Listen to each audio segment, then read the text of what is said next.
Kak, saya mau bertanya, bagaimana tanggapan kita menghadapi orang yang masih percaya dan masih meminta kekuatan kepada leluhur atau nenek moyang?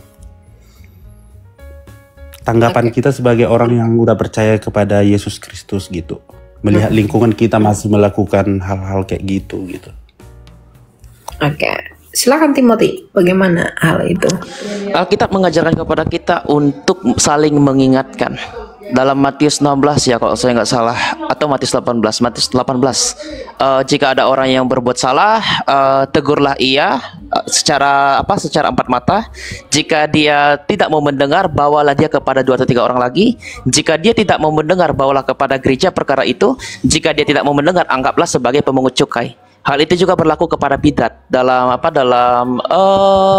Titus pasal 3 ayat 10 ya kalau saya nggak salah. Bidat jika 2 atau 3 kali kamu ajarkan dia dan dia tidak mau dengar, tinggalkan dia.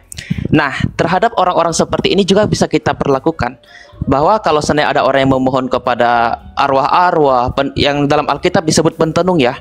Kalau dalam era hukum Taurat zaman dulu, pentenung itu dihukum mati. Tapi ini adalah hukum sipil bagi orang Israel. Dan itu juga kekejian di hadapan Allah.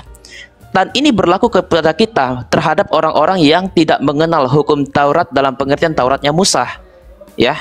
Tapi kita memberikan ajakan kepada mereka supaya tidak melakukan hal itu. Kalau mereka tidak mau mendengar sampai berkali-kali, ya udah kita tinggalin. Tapi kita mendoakan mereka, tetap kita harus mendoakan. Karena apa? Pekerjaan Roh Kudus tetap berjalan bagi mereka. Sebelum mereka mati, pekerjaan Roh Kudus itu tidak pernah berhenti. Jadi itu sih tanggapan saya. Tegur 1 sampai 2 3 kali, dan ketika kali tidak mau dengar ya udah tinggalin. Tapi kamu tetap mendoakan dia, siapa tahu ada kuasa Roh Kudus yang bekerja untuk dia. Seperti itu tanggapan saya. Oke, terima kasih atas sarannya. Ya, ada lagi Pak yang mau ditanyakan Pak? Oh, itu aja Kak. Oh, itu aja ya. Ya udah, makasih Pak ya, Tuhan berkati selalu. Amin. Oke. Ya, silakan siapa tadi ya? Pangki. Ya, silakan Pak. Shalom. Suaranya pelan sekali Pak, tidak kedengaran. Bagaimana? Bentar. Oke, silakan. Ada yang mau ditanyakan? Shalom. Ya, salam. Silakan. Ya, silakan Pak. Aku ada 3 pertanyaan. Pertanyaan pertama itu, kemarin saya kan nonton ada VT seorang pendeta wanita sedang berkhotbah. Dia bilang perpuluhan ada dalam perjanjian baru katanya. Dan Yesus sendiri yang bicara tentang perpuluhan itu gitu. Pasti bawa Matius 23 ya, 23 ya. Yang mana ya? Yang tentang belas kasihan itu ya. Oh iya betul. Ya, jawablah itu Timothy. Aku udah jawab tadi. Jawab. Sebenarnya tadi jawab sih Pak oleh Mas Elia ya. Tapi kalau kita mau lihat kenapa Yesus Kristus memberikan kewajiban terhadap perpuluhan, waktu itu bait suci masih belum runtuh Pak. Peristiwa ketika Yesus Kristus berkarya, bait suci belum diruntuhkan oleh Jenderal Titus. Makanya Yesus Kristus dalam Galatia pasal 4 ayat 4 dikatakan, dia lahir dari seorang wanita yang tunduk terhadap hukum Taurat. Berarti kalau seandainya wanita ini yaitu Bunda Maria hukum terhadap Taurat, Yesus pun dalam posisinya sebagai orang Yahudi taat juga dalam hukum Taurat, memberikan perpuluhan kepada imam-imam. Tapi kalau seandainya ada orang yang tidak melihat konteks dalam kitab suci, sebenarnya orang Yahudi itu lebih sedikit pintar ya kalau bisa dikatakan. Mereka punya peshat, pereshot, deres. Dan kata peshat itu kita lihat dari pereshnya itu lihat dari konteks. Shores dari hyperbol. Apalagi deres itu berdasarkan simbol-simbol. Ya kita pun juga sebenarnya bisa lihat itu dalam Alkitab, karena terjemahan penafsiran kitab suci itu layaknya firman yang pedang bermata dua. Makanya penafsirannya pun harus kita lihat konteksnya seperti apa, latar belakangnya seperti apa Pak.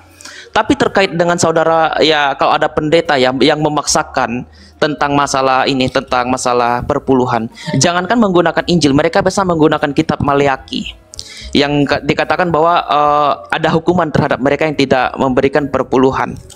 Padahal orang-orang Yahudi pun juga sekarang tidak menjalankan perpuluhan ya. Saya kutip dalam 2 Petrus ya.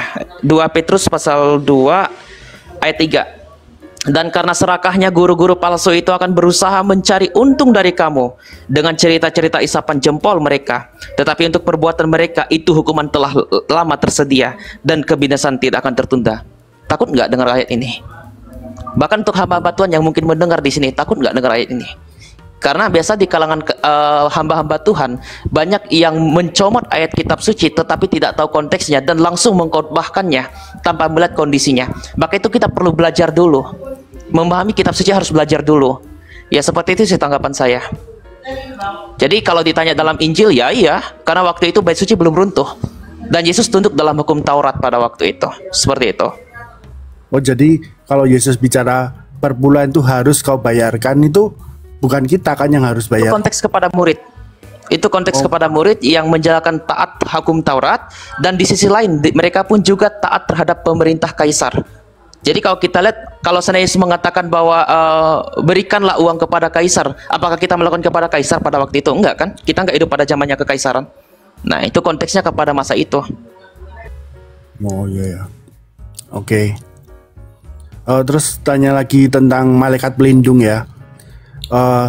Waktu Yesus ada di taman, dia sempat keringatnya bercucuran seperti darah, lalu tiba-tiba ada malaikat pelindung yang datang ya.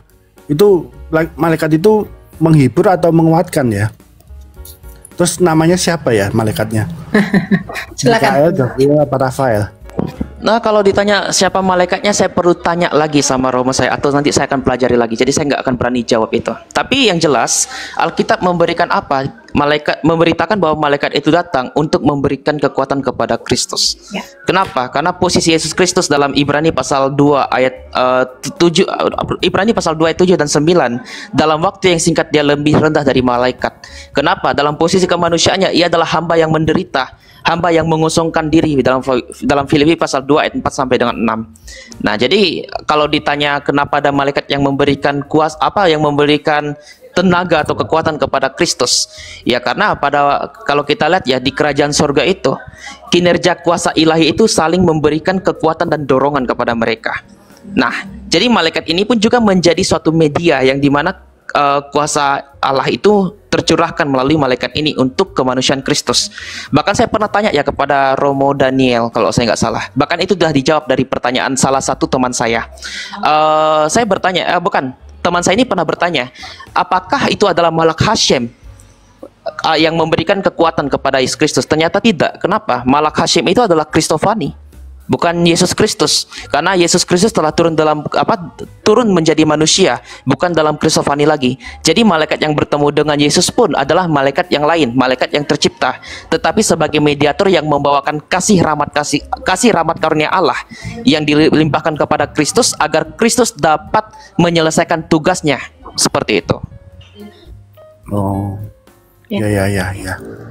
Oke, terus pertanyaan terakhir tentang bait Allah ketiga ya. Kan katanya mau didirikan bait Allah ketiga. Tapi kan Yesus pernah bilang kita tidak akan menyembah lagi di gunung itu lagi. Berarti orang Kristen nggak peduli dong dengan bait Allah ketiga itu. Kan bukan Kristen yang bangun, Pak. Oh, kita nggak ada Yahudi yang hubungannya. bangun, bukan Kristen. Kita nggak ada hubungannya dengan mereka. Nggak ada hubungannya kita dengan mereka. Oh, begitu ya. Itu kan Yahudi yang tidak percaya Yesus yang membangun itu kembali. Bukan kita. Orang Kristen ngapain bangun itu? Nggak ada hubungannya dengan kita. Tapi kan kita ditakut-takuti pakai itu. Ya ngapain ditakut-takuti? Ya kalau memang itu sampai terbangun, itu penggenapan firman Allah kita yang hidup. Bahwa Allah kita yang hidup berarti menggenapi firman-Nya yang ya dan amin itu. Bukan ditakut-takuti, kita disuruh waspada, Pak. Tuhan itu nggak pernah nakut-nakuti kita. Dia hanya menyuruh kita waspadalah dan berjaga-jagalah. Kalau waktu itu tiba, mana pernah Tuhan nakut-nakuti kita? Ngapain Tuhan nakut-nakuti kita? Gitu. Oh, oke. Oke, itu aja. Ya. Terima kasih. Ya Pak ya. Alkitab sendiri aja bilang jangan takut kok jadi nakut-nakuti. Oke. Dalam lindungan Allah yang Maha Kuasa, berlindung di bawah naungannya yang perkasa. Kepada Tuhan tempat perlindungan, kubu pertahanan, harapan di hidupku.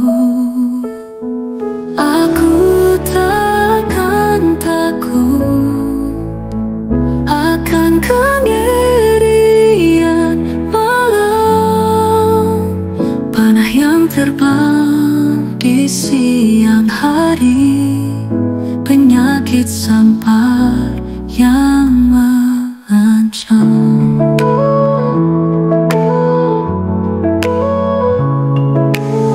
Seribu rebah di sisiku, 10.000 di kananku, namun itu tak akan menimpaku, sebab Allah pelindungku. Aku tak akan takut akan kengerian malam, panah yang terbang di siang hari, penyakit sampar yang mengancam. Dengan sayapnya Ia menaungiku, di bawah sayapnya aku berlindung. Kesetiaannya adalah perisai, kebenarannya adalah tamengku. Aku berseru kepadanya dan Ia menjawabku. Di dalam kesesakannya menyertai, membebaskan dan memuliakan aku. Aku takkan takut akan kengerian malam, panah yang terbang di siang hari, penyakit sampar yang mengancam. Dengan panjang Ia memuaskan aku dan memperlihatkan keselamatannya. Dalam lindungan Allah yang Maha Kuasa, ku aman di bawah naungan